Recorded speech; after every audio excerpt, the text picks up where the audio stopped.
Po edhe të ankoheni për ligjin edhe të më ktheni mua kurrizin sikur nuk shkon mor burr. Megjithatë, shumë faleminderit për këtë lehtësim që i bëni fjalimit tim, sepse më mirë shpina se fytyra juaj.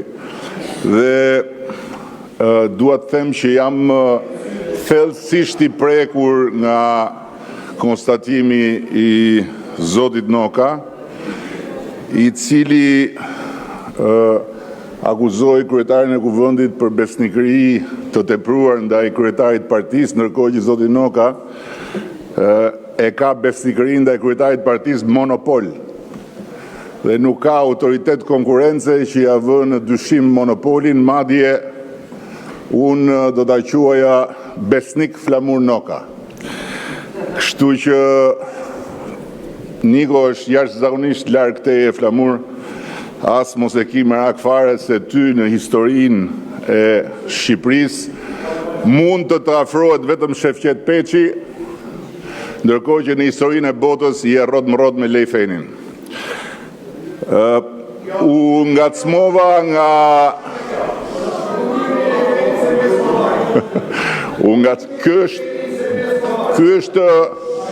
Ky është një opinion që mund ta diskutojmë.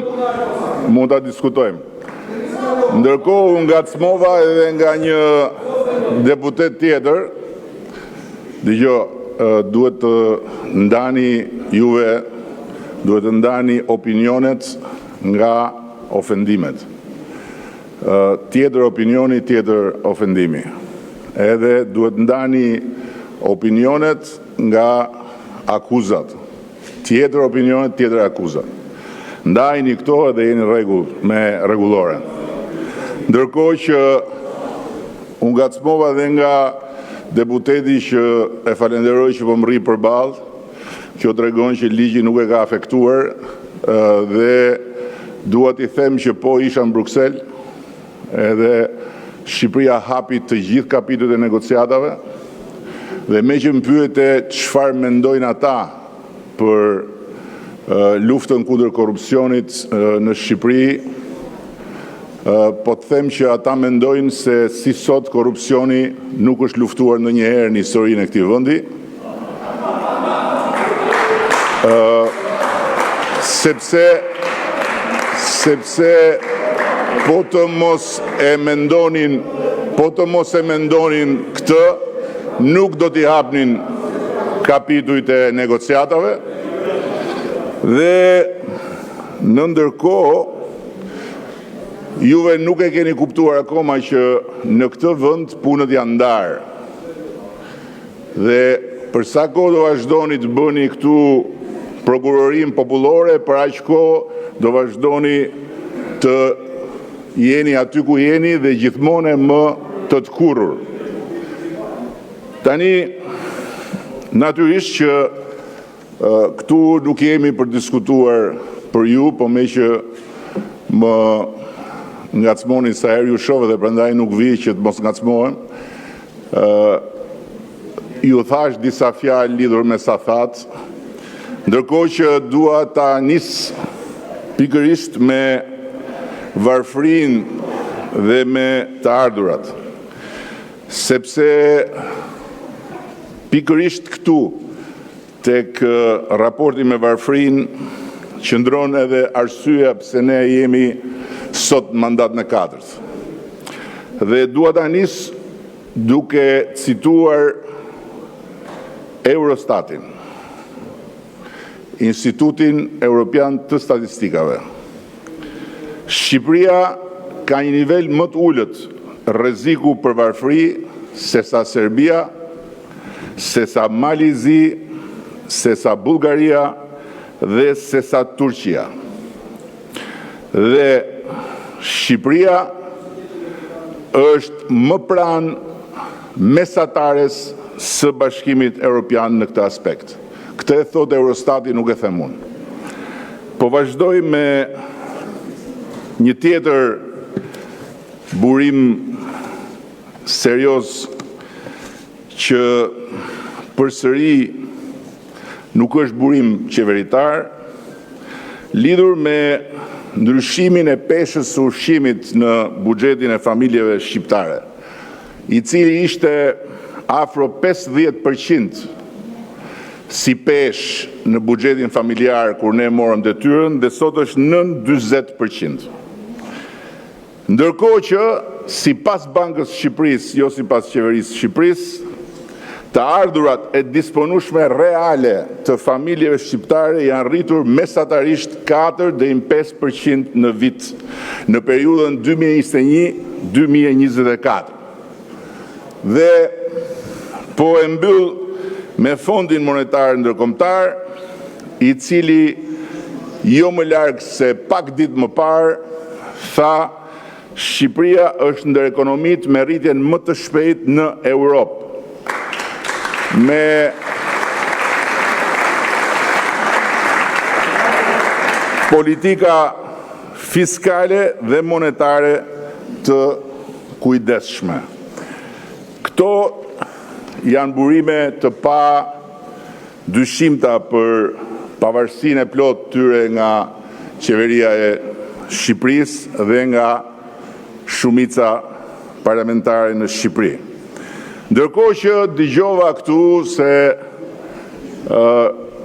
në Shqipëri pas ka një taks korrupsioni dhe dëgjova edhe që me 450 milion euro të inceneratorëve mund të bëhej një rritje agresive e pensioneve.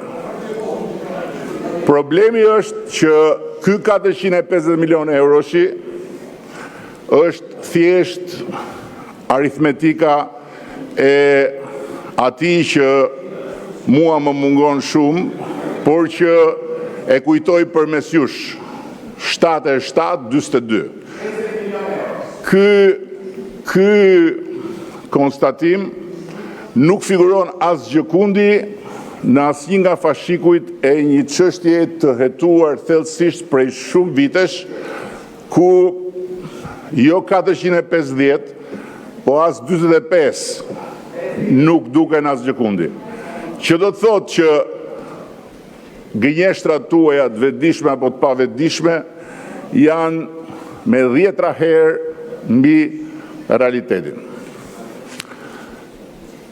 Për sa i përket tunelit Llogaras, dua të them se ai 50 milionshi është si 450 milionshi i inceneratorëve. Dhe në ndërkohë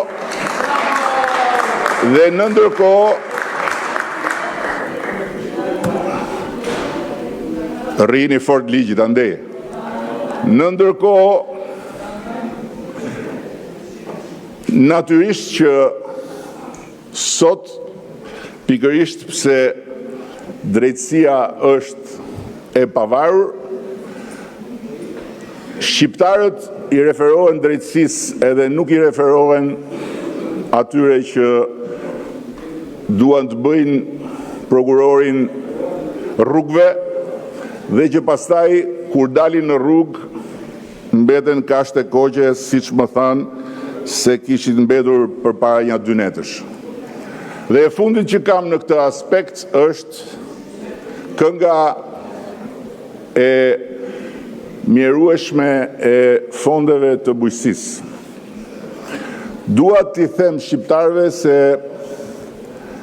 Olafi, i cili bën hetime për llogari të Komisionit Evropian, për vitin 2019 dhe 2023 nuk ka gjetur shkelje të njëjtës natyrë siç ka gjetur në Shqipëri, vetëm në këto vende: Luksemburg, Maltë, Qipro, Irlandë dhe Hollandë. Ndërkohë që shuma e vendosur nga Olafi përpara vendeve të tjera të Bashkimit Evropian, që nga Italia tek Greqia, nga Hungaria tek Portugalia, nga Bullgaria tek Danimarka dhe Estonia, nga Polonia tek Rumania, është mbi 1 miliard euro. 1 miliard euro që në konsideratën e zyrës së hetimit të Bashkimit Evropian janë të keq administruara. Kështu që duhet të mësohemi edhe me këtë aspekt, sepse jemi pranë Bashkimit Evropian dhe thjesht duhet të ulim kokën, të korrigjojmë çfarë mund dhe duhet korrigjojmë dhe gjithmonë të jemi të hapur për të korrigjuar përmes jo ndërhyrjes apo refuzimit të auditeve apo tetimet pavarura, por përmes respektimit tyre. Edhe kjo është një arsye pse kemi hapur gjithë kapitujt, edhe kjo është një arsye pse shqiptarët na besojnë ne dhe jo juve. Në ndërkohë, ky buxhet është një buxhet historik për Partinë Socialiste, sepse për herë të parë adreson në mënyrë domethënëse dhe të qëndrueshme përmes një angazhimi financiar afatmesëm prej 1.7 miliard eurosh rritjen e mbështetjes së pensionistëve. Dhe e mira e kësaj pune, që gjithmonë vjen pastaj në favorin ton, është se fjalët i merera, faktet mbeten, dhe në ndërkohë ato që dëgjojnë njerëzit nga foltoria apo nga tryezat e këtij parlamenti kanë mundësi të vërtetojnë në muajt dhe në vitet që vinë, siç i kanë vërtetuar të gjitha ato që ne kemi thënë. Kështu që sa më shumë do të thuhet që ne nuk po rrisim pensionet, aq më shumë pensionistët do të binden se nuk ka asnjë alternativë tjetër në Republikën e Shqipërisë për ta dhe për niprit dhe mbesat e tyre përveç Partisë Socialiste të Shqipërisë. Vijojmë me mbrojtjen shoqërore. Mbrojtja shoqërore arrin sot me këtë buxhet në 257 miliard lek, ose me një rritje prej 11.6 miliardësh, që e thënë ndryshe janë 116 milion euro. Kjo shumë për mbrojtjen sociale, ndërkohë që nga një anë varfëria ulet, nga ana tjetër papunësia ulet, është më shumë se sa 2 fishi i mbrojtjes që kishin shqiptarët kur ne morëm detyrën. Më tutje,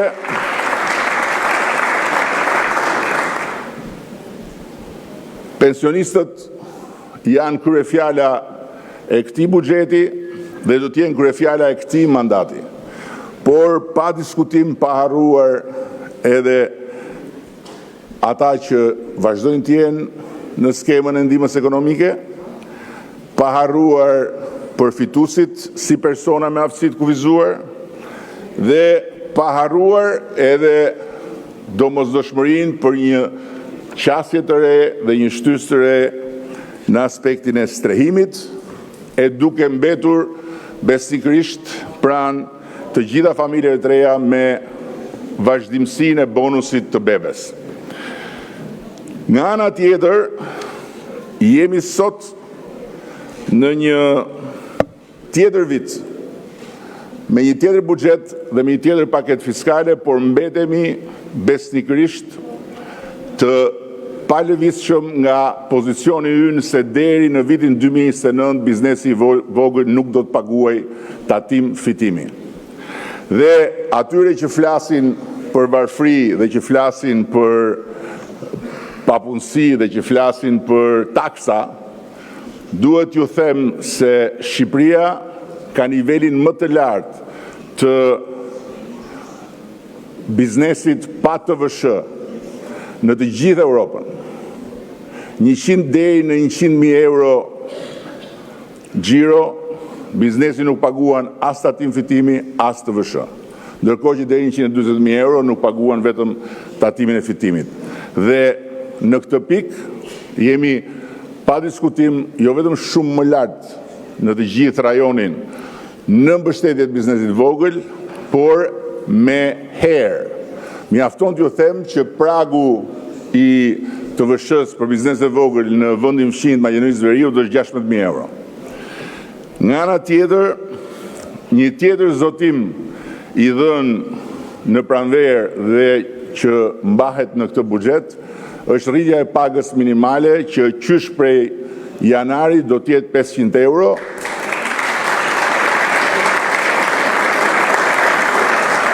Dhe do t'jetë një pagë që do të vazhdoj të rritet brenda mandatit 4 me objektivin ambicios që deri në fund të këtij mandati paga minimale në Shqipëri të jetë 700 euro. U fol këtu për një falje të madhe, është e vërtetë. Është një falje e madhe që përmes pagjes fiskale do t'i bëhet të gjithë sipërmarrjes, duke i dhënë mundësinë që të mbyllë të gjitha çështjet e vjetra, duke ushqyer më tepër besimin dhe bashkëpunimin ndërsjellë me sipërmarrjes dhe administratës tatimore dhe duke lehtësuar marrëdhënien mes tyre e duke lehtësuar edhe kostot administrative të sipërmarrjeve. Prandaj i ftoj të gjitha sipërmarrjet të lexojnë me kujdes paketën tonë fiskale dhe t'i referohen faljes detyrime tatimore që do të bëhet në 4 forma. Fshirje plotë e detyrimet papaguara më të vjetra se 10 vite, fshirje 50% e detyrimeve të periudhës 5 deri në 10 vite, nëse pjesa e mbetur paguhet me njëherë, me fshirje totale të gjobave dhe të interesave, fshirje 25% e detyrimeve të periudhës 5 deri në 10 vite, nëse pjesa e mbetur paguhet me këste brenda vitit, gjithashtu me fshirje të gjobave dhe interesave, dhe fshirje i gjobave dhe kamatvonesave për periudhën 1 deri në 5 vite, me kusht që të paguhet i plot tatimi dhe kontributi i asaj periudhe. Kështu, bizneset jo vetëm do të kenë mundësi të lehtësohen nga kjo barë e vjetër, por do të kenë mundësi të korrigjojnë deklarimet dhe pasqyrat e mëparshme financiare. Për diferencën e korrigjuar vullnetarisht mes deklarimit vjetër dhe atij të riu, tatimi i fitimit do të jetë vetëm 5%. Sipërmarrja mund të angazhohet të rrisë me 18% fitimin e tatueshëm krahasuar me vitin e kaluar dhe çdo fitim mbi këtë nivel do të tatohet me vetëm 5%. Kjo është një marrëveshje e re, një marrëveshje kuptim plot dhe një marrëveshje transparente në funksion të fuqizimit të ekonomisë dhe pa diskutim edhe në funksion të lehtësimit të kompanive e të rritjes së mëtejshme të ekonomisë.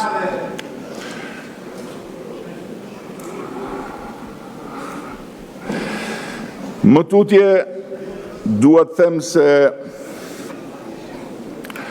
në ndërkohë buxheti bën edhe një rritje tjetër, domethënëse të pagave, pasi rritja e pagës minimale nuk është vetëm një rritje e pagës minimale në vetvete, por është edhe një shtytje nga poshtë lart për të rritur pagat më sipër.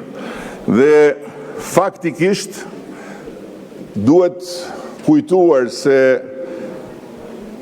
e filluam me përjashtim nga tatimi mbi pagën i atyre që kishin pagë minimale 300 euro. E vazhduam më pas me ata që pagën minimale e morën 400 euro dhe sot do ta vazhdojmë me ata që pagën e kanë 500 euro, që përbëjnë rreth 35% të tatim të punësuarve. Paga minimale në Shqipëri, kur ne morëm detyrën, ishte vetëm 157 euro. Ajo sot shkon në 500 euro dhe në ndërkohë duhet ta mbajmë mirë parasysh se pesha e të punësuarve me pagë minimale në tregun e punës ka rënë nga 60% në 14%, gjë që tregon një rritje të vazhdueshme drejt pagave më të larta.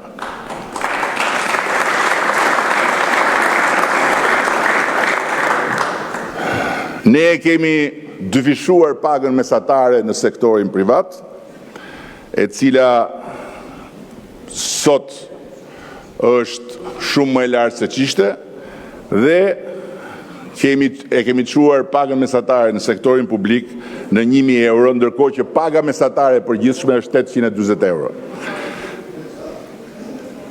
Për herë të parë do të fusim edhe indeksimin periodik të pagës çdo 2 vjet për administratën publike, në mënyrë që të vazhdojmë të fuqizojmë familjet dhe të mbështesim rritjen e standardeve të jetesës.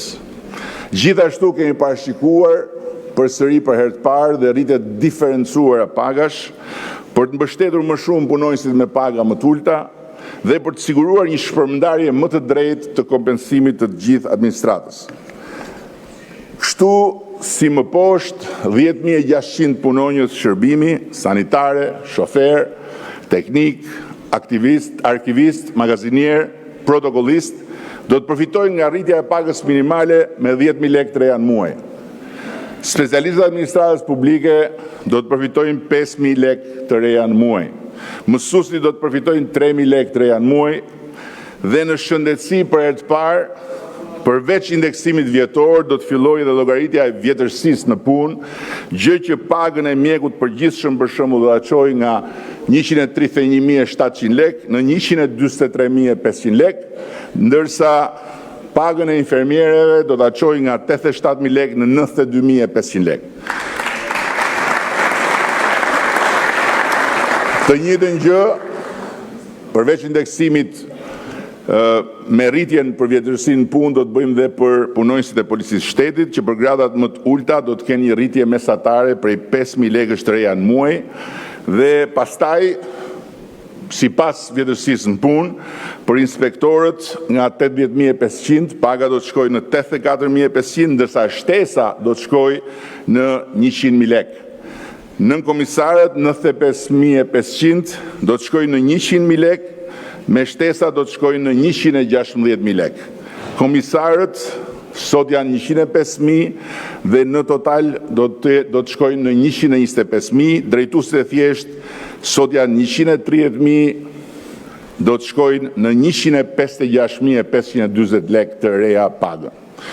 Kostoja totale e këtyre masave për sa i përket administratës është 100 milion euro. Dhe më tutje dua të theksoj edhe diçka tjetër, sepse flitet për taksa e flitet për barë fiskale, e thash për sa i përket biznesit vogël. Por dua të shtoj dhe se tek biznesi i madh krejt ndryshe nga çfarë thuhet dhe propagandohet, ne jemi vendi që ata që fitojnë më shumë i takson më shumë. Të gjithë vendet e tjera të rajonit, biznesin e madh e taksojnë më pak se sa Shqipëria. Ndërkohë që pikërisht pse nga njëra anë taksojnë më shumë ata që fitojnë më shumë, nga ana tjetër taksojnë më pak se të gjitha vendet e rajonit ata që fitojnë më pak. Pra, biznesin e vogël. Nga ana tjetër, dua të them diçka që është shumë e rëndësishme, sepse ka pasur shumë lloj fjalësh në eterin e rrjeteve sociale edhe në tribunat e propagandës kundër gjithë këtyre masave. Është thënë që po do të rriten pensionet, do të rriten pagat, po do të rriten edhe kontributet. E vërteta është që normat e kontributive që aplikon Shqipëria janë më të ulta se sa vendet e rajonit, por ne nuk do të bëjmë asnjë rritje të kontributeve në këtë fazë. Kështu që të gjithë duhet ta dinë se gjithçka që do të rrisim në buxhetin familjar për pensionistët, për punonjësit administratës dhe gjithçka do të rritet në buxhetin familjar dhe të punonjësve në sektorin publik si rezultat i rritjes pakës minimale, është vetëm rezultat i rritjes së ekonomisë.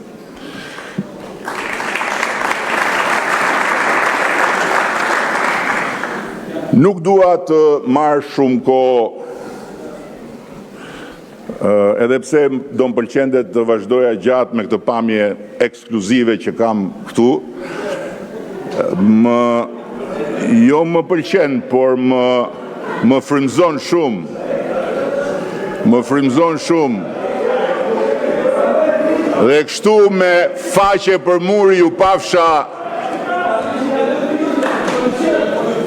shumë e faqen për muri ju pafsha gjithmonë vetëm me shëndet, aman, se na duhen i gjallë. Për sigurinë, drejtësinë dhe rendin kemi një buxhet masiv. Natyrisht është një buxhet që diktohet nga detyrimet tona të patjetërshme në dy drejtime. Detyrimi në raport me antarësimin tonë në NATO dhe detyrimi në raport me drejtësinë e pavarësinë e cilës e garanton vetëm Partia Socialiste e Shqipërisë. Dhe kështu në buxhetin që do të miratojmë kemi një rritje domethënëse të mbështetjes qoftë për mbrojtjen, qoftë për drejtësinë. Nuk dua të marr kohën e kolegëve të tjerë ministra që do të flasin më drejt për drejt për sa i përket aspekteve të përveçme të buxhetit në çdo sektor dhe do të flasin me detaje, por dua të shtoj një element të fundit që është skema e re e kompensimit për fermerët që nuk janë subjekte të TVSH-s. Me këtë kompensim të TVSH-s që do të kryhet drejt për drejt nga administrata tatimore, besoj që do t'i japim një shtytje domethënëse përpara edhe sektorit bujqësisë, duke i mbështetur drejt për drejt fermerët dhe norma e rimbursimit që kemi vendosur është më konkurruesja në rajon dhe vendoset mbi nivelet 5 deri në 8% të vendeve tjera duke qenë në nivelin 10%. Duke e mbyllur, dua të siguroj të gjithë ata që na ndjekin që Shqipëria nuk ndalet. Shqipëria nuk ndalet sepse kemi hyrë në një fazë vendimtare. Një fazë vendimtare që dje mori një shtysë të re në Bruksel, ku jo vetëm hapëm të gjithë kapitujt e negociatave, por jemi të çmuar me notat më pozitive. Dhe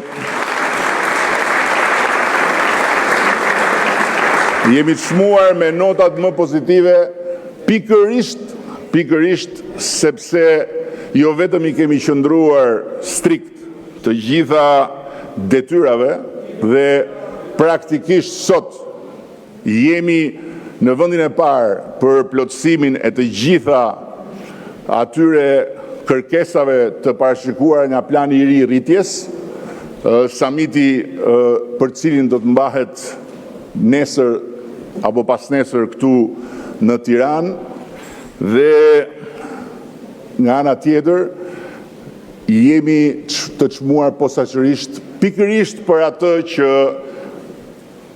mallkohemi non-stop nga ata që sot po më fusin në një borxh shumë të madh me këtë pamje spektakolare që po më ofrojnë.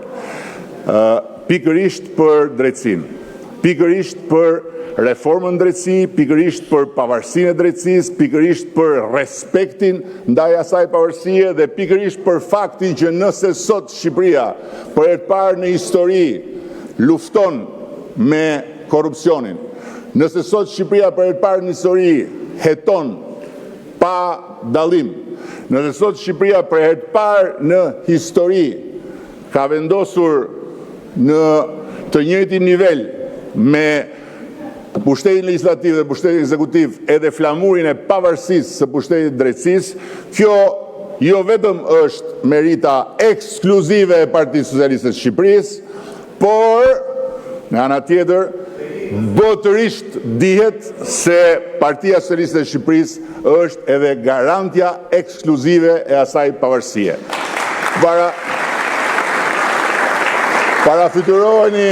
Parafytyroni vetëm për një moment se si do ta përplasnin për muri drejtësinë e pavarur ata që për momentin dhe për një kohë të gjatë do vazhdojnë të përplasin vetëm veten. Shumë faleminderit.